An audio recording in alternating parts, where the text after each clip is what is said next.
نبی تو عالم صلی اللہ تعالی وسلم کے وصال ظاہری کے بعد نبی پاک علیہ السلام کے وسیلے سے اللہ کی بارگاہ میں دعا کرنا، یا حضور کو ہی کہنا کہ آپ اللہ کی بارگاہ میں دعا کریں؟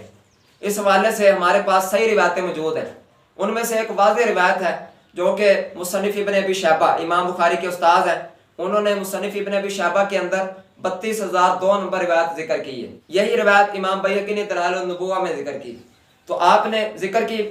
اس کے اندر یہ ہے کہ حضرت مالک الدار جو کہ خازن تھے، خزانچی تھے، عام لفظوں میں وزیر خزانہ تھے، تو ان کے پاس وہ بیان کرتے ہیں کہ ایک مرتبہ ایک شخص آیا حضور علیہ السلام کی قبر انور پر، اور آ کر اس نے سلام عرض کیا اور اس کے بعد کہا کہ یا رسول اللہ صلی اللہ علیہ وسلم، یا رسول اللہ کہا حضور کے وصال کے بعد قبر شریف پر آ کر، اور کہا استسقی لامتی کا، یا رسول اللہ صلی اللہ علیہ وسلم آپ اپنی امت کے لیے پانی طلب کریں، فإنہم قد ہلکوا، کیونکہ آپ کی امت تو ہلاک ہو گئی۔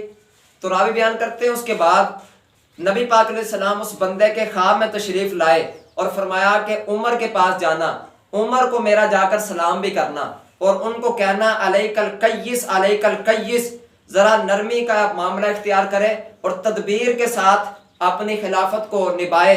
اور پھر نبی پاک علیہ السلام نے فرمایا ان کو بتانا کہ بارش تمہیں ضرور ملے گی۔ تو حضور اس کے خواب میں آئے، انہوں نے جا کر حضرت عمر کو جب بتایا تو حضرت عمر کی آنکھوں سے بھی آنسو بہہ پڑے اور کہنے لگے میں تو اپنی پوری ہی کوشش کرتا ہوں، میں جس سے عاجز ہوں وہ تو نہیں کچھ کر سکتا، لیکن اپنی پوری کوشش کرتا ہوں۔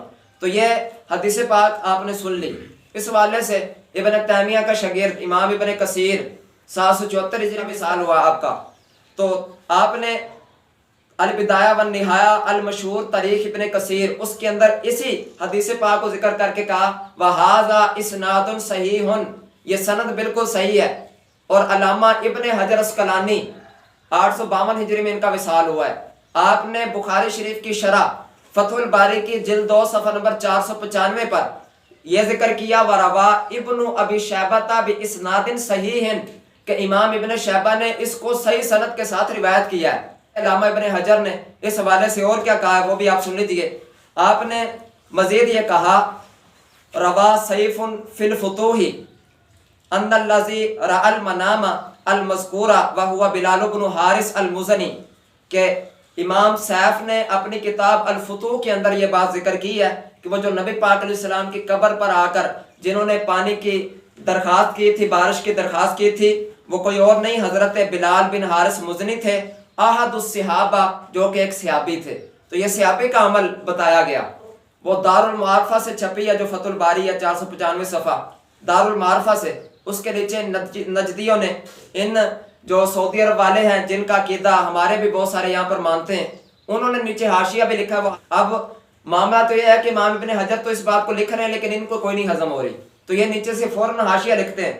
آپ یہ کہہ سکتے ہیں نا کہ تم تو بڑے دعوے کے ساتھ کہہ رہے ہو کہ یہ صحیح سند کے ساتھ ہے، تو اگر اتنی صحیح ہے تو پھر سارے مانتے کیوں نہیں؟ تو آپ کو میں بتا دیتا ہوں کہ کیوں نہیں مانتے، کیونکہ انہوں نے باطل تعویلات جو گاڑ رکھی ہیں، تو پھر کس طرح مانے؟ تو ذرا سنیے وہ کیا لکھتے ہیں۔ کہتا ہے ھذا العصر علی فرد سیاتہ کما قال الشارح، اگر اس کو ہم صحیح فرض کر بھی لیں جس طرح کہ شارح ابن حجر کہہ رہے ہیں، اگر صحیح فرض کر بھی لیں، یعنی اگر امام ابن حجر نہ بولتے تو شاید یہ بالکل بھی صحیح نہ مانتے۔ اب مجبوری یہ ہے کہ ان کا اپنے ابن کثیر بھی کہہ رہے ہیں اور ابن حجر بھی صحیح کہہ رہے ہیں، تو اب کہنے لگے اگر صحیح مان بھی لیں کما قال الشارح لیس بحجۃ علی جواز الاستسقاء بالنبی صلی اللہ علیہ وسلم بعد وفاتی، حضور کی وفات کے بعد نبی پاک علیہ السلام کے وسیلے سے پانی طلب کرنا بالکل بھی پھر بھی جائز ہوا ہے، اس پر کوئی دلیل نہیں بنتی۔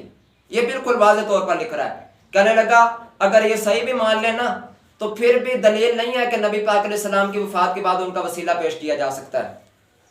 لأن السائل مجہول، کیونکہ جو سوال کرنے والا سائل ہے وہ مجہول ہے، پتہ نہیں کون سا بندہ ہے، یہ بھی ان کا دھوکہ ہے۔ ابھی آپ کو میں نے عرض کیا نا کہ ایک صحابی تھے اور یہ بیان کیا ہے وَلِأَنَّ عَمَلَ الصِّحَابَةِ عَلَى خِلَافِهِ، کہ صحابہ کا عمل اس کے خلاف ہے۔ یہ سنتے آئیے جو اس کی بات ہے وہ عرض کر رہا ہوں اپنی نہیں۔ وَهُمْ أَعْلَمُ النَّاسِ بِالشَّرْعِ، حالانکہ صحابہ کرام تو شریعت کو زیادہ جانتے تھے۔ وَلَمْ يَأْتِ أَحَدٌ مِّنْهُمْ إِلَىٰ قَبْرِهِ، صحابہ میں سے کوئی نبی پاک علیہ السلام کی قبر کے پاس نہیں آیا۔ يَسْأَلُهُ السُّقْيَا، بارش مانگنے کے لیے، وَلَا غَيْرَهَا، نہ کچھ اور مانگنے کے لیے۔ اچھا الا بل عدل عمر عنہ لما وقال جدب الى الاستسقاء بالعباس، بلکہ حضرت عمر نے بھی معاذ اللہ نبی پاک سے منہ موڑا ہے. حضرت عباس سے جب پانی طلب کیا تو حضور سے نہیں پانی طلب کیا، حضور سے منہ موڑا ہے حضرت عمر نے. یہ وہ لکھ رہا ہے ولم ینکر ذالک علیہ احد من الصحابہ، جب حضرت عمر نے حضرت عباس سے وسیلے سے پانی طلب کیا تو کسی صحابی نے انکار نہیں کیا. فعلم ان ذالک هو الحق، یہ جان لیا گیا کہ یہی بات حق ہے. اور پھر مزید یہ لکھتا ہے وَإِنَّا مَا فَعَلَهُ هَذَا الرَّجُلَ مُنْكَرٌ، یہ جو اس بندے کا فعل ہے یہ منکر ہے، یعنی بالکل انکار، اس کا انکار کیا جائے گا، یہ نہیں مانا جائے گا. وَوَسِيلَةٌ إِلَى الشِّرْكِ، بلکہ یہ اس کا کام شرک کی طرف لے جانے والا ہے. بل قد جعلہ بعض اہل العلم من انواع الشرک، بلکہ بعض اہل علم، پتہ نہیں اس نے کون سے اہل علم مراد لیے ہیں کہ انہوں نے اس کو شرک شمار کیا ہے، اس کام کو شرک سمجھا ہے. تو سمجھ آ گئی آپ کو کہ یہ ہم نہیں کہتے کہ وہ ہم پر شرک کا فتویٰ لگاتے ہیں، ان کے پاس واقعی موجود ہے پوری مشین شرک کی، جو کہ کسی صحابی کو کوئی بھی نہیں چھوڑتے. تو اب انہوں نے کہا کہ یہ بالکل شرک ہے. اور پھر مزید یہ بھی کہا کہ اگر جس طرح شارع نے کہا کہ وہ صحابی تھے تو اگر ان کو صحابی بھی مان لیں تو پھر بھی ان کا فعل جلیل القدر صحابہ کے خلاف ہے، پھر بھی نہیں مانا جائے گا. تو یہ آپ کو سمجھ آ گئی وہ صحابی مان کر بھی اس فعل کو گوارا نہیں کہ وہ مان لیں. یہ اسی فتح باری کے نیچے لکھا ہوا ہے. حضرت بلال بن حارث مزنی ہے، صحابی رسول ہے، اور اگر کوئی صحابی نہ بھی ہوتے، کوئی عام بندہ ہوتا تو انہوں نے کوئی اپنا فعل کر کے کوئی چھپ تو نہیں گئے، حضرت عمر کے پاس پہنچے تھے اور اپنی ساری بات حضرت عمر کو بتائی اور یہ بھی بتایا کہ نبی پاک علیہ السلام خواب کے اندر آئے، آپ کو سلام کرتے ہیں اور یہ بات کہتے ہیں. تو اگر یہ کوئی شرک والا معاملہ ہوتا تو حضرت عمر رضی اللہ تعالیٰ نہ کہہ دیتے کہ تم نے شرک کیا ہے، تم نبی پاک علیہ السلام کے وسیلے سے کیوں دعا کی ہے؟ تمہیں پتہ نہیں کہ حضرت عباس موجود ہے، ان کے وسیلے سے دعا کرنی ہے؟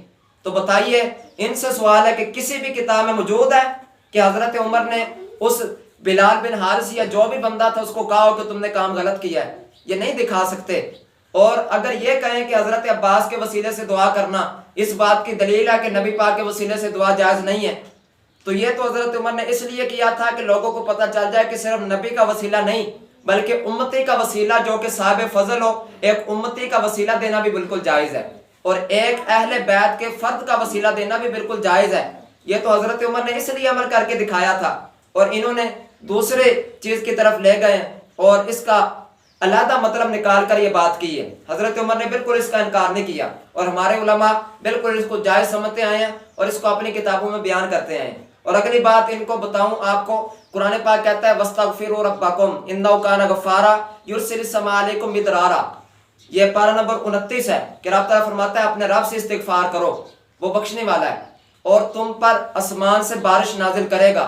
تو پھر تو اگر اس آیت کو آپ دیکھیں تو پھر تو حضرت عمر کا عمل اس آیت کے بھی خلاف ہے، کیونکہ رب تعالیٰ تو کہتا ہے مجھ سے مانگو، تو یہ تو حضرت عباس کے وسیلے سے مانگا جا رہا ہے. تو پھر تو یہ بھی حضرت عمر کا عمل خلاف ہے. اور بلکہ اسی جگہ پر تاریخ ابن کثیر میں یہ بھی موجود ہے کہ ایک مرتبہ حضرت عمر آئے اور اپنے رب تعالیٰ سے دعا کی کہ اللہ تو بارش عطا فرما. اس کو کیا کہیں گے؟ اب اس روایت کی وجہ سے حضرت عباس کے وسیلے کا بھی انکار کریں گے.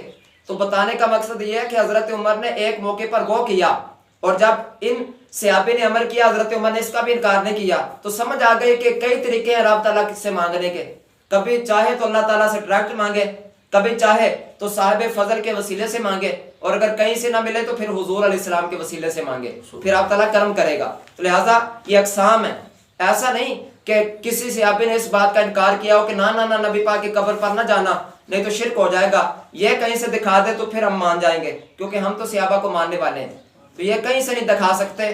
ہاتھو برہانکم ان کنتم صادقین، لاؤ دلیل اگر تم سچے ہو. ایک اور بات آپ کے سامنے عرض کروں، امام طبرانی رحمۃ اللہ علیہ 360 ہجری میں ان کا وصال ہوا. آپ نے معجم الکبیر اور معجم الصغیر کے اندر روایت بیان کی ہے. یہ معجم الصغیر کی روایت نمبر 508 ہے. اس کے آخر میں آپ نے کہا کہ بالحدیث صحیح، یہ حدیث صحیح ہے. ہیثمی رحمۃ اللہ علیہ نے مجموع الزوائد میں بھی یہی بات بیان کی کہ اس بات کو روایت کرنے کے بعد امام طبرانی نے اس کو صحیح کہا ہے. تو لہٰذا یہ امام طبرانی کے نزدیک حدیث صحیح ہے. وہ کون سی ہے؟ 508 نمبر ہے. مختصراً آپ کے سامنے عرض کروں، حضرت عثمان غنی کا دور ہے. تو ایک بندہ بڑی پریشانی میں حضرت عثمان کے پاس کئی مرتبہ آیا لیکن مسئلہ حل نہ ہو پایا. حضرت عثمان نے توجہ نہ دی، کوئی خاص وجہ تھی شاید. تو وہ نا ایک مرتبہ حضرت عثمان بن حنیف سے ملا، صحابی حضرت عثمان بن حنیف، ان سے ملا اور اپنا مسئلہ پیش کیا اور کہا کہ حضرت عثمان تو میری بات ہی نہیں سنتے، تو آپ میرے ساتھ چلے۔ تو کہنے لگے کہ میں تمہیں دعا سکھاتا ہوں، وہ دعا تم کر لو، انشاءاللہ اللہ تعالیٰ کرم کرے گا۔ تو دعا وہی سکھائی جو نبی پاک نے نبینا کو سکھائی تھی، جس کو حضرت عثمان بن حنیف دیکھ رہے تھے۔ آپ نے اس بندے کو حضور کے وصال کے بعد وہی وسیلے والی دعا سکھائی اور کہا کہ 2 رکعت پڑھو وضو کر کے، اس کے بعد یوں دعا کرو کہ اللہم انی واتوجہ الیک، اور میں تیری طرف متوجہ ہوتا ہوں بمحمد نبی الرحمہ صلی اللہ علیہ وسلم، نبی رحمت کے وسیلے سے۔ اور پھر یوں بھی کہنا کہ یا محمد انی کا توجہت بک الی ربی، اے محمد صلی اللہ علیہ وسلم آپ کے وسیلے سے میں اپنے رب کی بارگاہ میں متوجہ ہوا ہوں۔ یہ دیکھیے انہوں نے دعا حضور کے وصال کے بعد حضرت صحابی رسول نے سکھائی، انہوں نے جا کر یہی دعا مانگی، پھر حضرت عثمان کے دروازے پر پہنچے۔ تو اس حدیث پاک کے اندر لکھا ہوا ہے کہ حضرت عثمان کا جو دربان ہے خود باہر نکلا، اس کو پکڑا، حضرت عثمان غنی کے پاس خود لے کر گیا۔ حضرت عثمان غنی نے تخت پر اپنے ساتھ بٹھایا اور کہا پہلے کیوں نہیں آگے، میں نے تمہارے مسئلہ حل کر دینا تھا، اور پھر آپ نے اس کا مسئلہ حل کیا۔ حضرت عثمان بن حنیف سے ملے، ان کا شکریہ ادا کیا کہ بڑی مہربانی آپ نے میرا مسئلہ حل کروا دیا ہے۔ تو آپ نے کہا اپنی مرضی سے میں نے کوئی دعا نہیں گھڑی، میں نے حضور سے یہ دعا سنی تھی، پھر آپ نے وہی واقعہ بیان کیا۔ تو یہ ہے نبی پاک علیہ السلام کے وصال کے بعد نبی پاک علیہ السلام کے وسیلے سے دعا کرنا۔ آخری بات آج کے درس کی کہ وہ جو آیت ہے وَلَوْ أَنَّهُمْ إِذْ ظَلَمُوا أَنفُسَهُمْ، کہ اگر اپنی جانوں پر ظلم کر بیٹھے آپ کے پاس آ جائے، تو ہمارے نزدیک یہ قیامت تک کے لیے باقی ہے، اس کا حکم بھی باقی ہے کہ حضور علیہ السلام کے روزہ پر جا کر اللہ کی بارگاہ میں استغفار کریں گے، اور اگر حضور بھی ہمارے لیے دعا کر دیں گے تو انشاءاللہ بخشش کا ذریعہ ہوگا۔ اس کا بھی انکار کیا امام ابن کثیر رحمۃ اللہ علیہ، انہوں نے اسی آیت کی تفسیر میں یہ واقعہ ذکر کیا ہے۔ اس کے علاوہ کثیر کتابوں میں آپ نے بھی جب ابن کثیر میں یہ روایت بیان کی ہے نا، کہنے لگے وَذَكَرَ الْجَمَاعَ، ایک جماعت نے اس بات کو ذکر کیا اور ان میں سے ایک کا نام لیا۔ ابن سباغ رحمۃ اللہ علیہ نے اپنی کتاب کے اندر اس کو ذکر کیا کہ اتبی بیان کرتا ہے اس بات کو کہ میں نبی پاک کے قبر کے پاس بیٹھا ہوا تھا، اس وقت ایک عرابی آیا، اس نے عرض کیا کہ میں نے اللہ کا فرمان سنا ہے، میں نے رب تعالیٰ کا فرمان یہ سنا ہے کہ اگر اپنی جانوں پر ظلم کر بیٹھے تو آپ کے پاس آ جائے، آپ ان کی گناہوں کی بخشش کی دعا کریں۔ یا رسول اللہ میں آپ کے پاس آ گیا ہوں، اب آپ میرے گناہوں کی بخشش کی دعا کر دیں۔ تو یوں نبی پاک علیہ السلام کی بارگاہ میں حضور کے روزہ انور میں حاضر ہو کر یہ عرض کرنے لگا، اور پھر حضرت عتبی کہتے ہیں اس نے یہیں پر بات مکمل نہ کی بلکہ اس نے نبی پاک علیہ السلام کی شان میں شعر بھی پڑھے، یہ شعر بھی لکھے ہوئے ہیں تفسیر ابن کثیر میں۔ کا وصال ہو چکا، وہ آپ سے بہترین کوئی بھی نہیں ہے، اور جن کی خوشبو میدانوں کے اندر اور ٹیلوں کے اوپر پھیلی ہوئی ہے آپ سے بہترین کوئی بھی نہیں ہے۔ اور پھر کہنے لگا کہ میں آپ کی قبر پر قربان ہونا چاہتا ہوں، جن کی قبر میں آپ جیسی شخصیت ہو اس قبر پر قربان ہو جانا چاہیے۔ اور پھر اس نے کہا فیہ العفاف والجود والکرم، اسی کے اندر پاک دامنی، اسی کے اندر جود سخاوت چھپی ہوئی ہے۔ اب اس بات کو امام نووی رحمۃ اللہ علیہ 676 ہجری میں مثال فرمانے والے آپ نے بھی مجموع کے اندر ذکر کیا، کہا کہ ہمارے کثیر لوگوں نے، امام ماوردی نے اور قاضی ابو طیب نے اس کو بیان کیا، اور ہمارے جو صاحب ہے یعنی شافعیہ وہ اس بات کو اچھا قرار دیتے ہوئے اس کو بیان کرتے آئے ہیں۔ اسی طرح امام ابن قدامہ مقدسی المتوفا 620 ہجری، آپ نے بھی الکتاب، اپنی کتاب مشہور کتاب ان کی جو ہے المغنی، اس کے اندر اسی بات کو بیان کیا۔ اب تفسیر ابن کثیر کا جو ترجمہ کیا ہے محمد جوناگڑھی نے، یہ مکتبہ اسلامیہ سے شائع ہوئی ہے، اس کے نیچے تحقیق ان وہابیوں کے زبیر علی زئی نے کی ہے، تو اس کے اندر اس کا ترجمہ کیا۔ میں کہتا ہوں کہ امام ابن کثیر کو یہ بات ہضم ہو گئی تو تمہیں کیوں نہیں ہوتی؟ امام ابن کثیر نے تو واقعہ بیان کیا ہے، تو اس نے ترجمہ اس کا کیا، تو براکٹ کے اندر ساتھ میں یہ بھی لکھا کہ اس واقعے کو یہ کسی حدیث میں واقعہ نہیں آیا اور اس کی سند پہ کوئی نہیں بیان کی، اور پھر ترجمے کے اندر یہ گڑبڑ کی کہ امام ابن کثیر نے لکھا تھا وَذَكَرَ الْجَمَاعَ، ایک جماعت نے اس واقعے کو بیان کیا، اس کا ترجمہ اس نے کوئی نہیں کیا۔ یعنی جو محمد جوناگڑھی کا ترجمہ پڑھے گا نا، اس سے ایسے لگے گا کہ جیسے صرف ابن سباغ نے اپنی کتاب میں چند مشہور واقعے لکھ دی ہیں تو ان میں سے ایک واقعہ یہ بھی لکھ دیا ہے اور کسی نے اس کو ذکر ہی نہیں کیا، یہ تو ویسے بس ایک واقعہ آ گیا بے اصل بے سند، کوئی بات ہی نہیں اس کی۔ حالانکہ امام ابن کثیر کہتے ہیں کہ جماعت نے ذکر کیا، ان میں سے ابن سباغ ہے، اور ترجمہ یہ ہے کہ ابن سباغ نے اپنی کتاب کے اندر یہ مشہور واقعہ بیان کیا، لیکن اس نے ترجمہ یہ کیا، ابن سباغ نے اپنی کتاب میں مشہور قصے بیان کیے ہیں، اب اس نے واقعہ بھی نہیں کہا، قصے کہا ہے، اور قصہ عام طور پر اسی کو کہتا ہے جو من گڑت ہم نے بات نکال لی ہو، تو اس نے کہا کہ قصے بیان کیے ہیں، تو ان میں سے یہ قصہ بھی ہے، اور پھر بیان کیا، اور یہ بالکل جائز نہیں ہے، وسیلہ صرف حضور کی جو حیات میں ہے، کہتا ہے جاؤ کا سے ثابت ہو رہا ہے کہ صرف نبی پاک کے حیات کے اندر وسیلہ پیش کرتے ہیں، کیونکہ وہ کہتا ہے کہ وصال کے بعد نبی پاک کو خطاب بھی جائز نہیں ہے، کیونکہ جاؤ کا میں خطاب ہے نا کہ آپ کے پاس آئیں، معاذ اللہ اس نے مسلم شریف کی حدیث پتہ نہیں کس مقصد کتاب بیان کی ہے کہ نبی پاک فرماتے ہیں کہ جب بندہ انتقال کر جاتا ہے اس کا عمل منقطع ہو جاتا ہے سوائے 3 باتوں کے، اب پتہ نہیں نبی پاک کے عمل کو منقطع کہہ رہا ہے یا کیا کہہ رہا ہے، اس حدیث سے تو یہی سمجھ آ رہی ہے کہ یہاں پر اس کا بیان کرنے کا مقصد کیا ہے، کہ اس نے کہا کہ مسلم شریف کے اندر یہ ہے کہ جب بندہ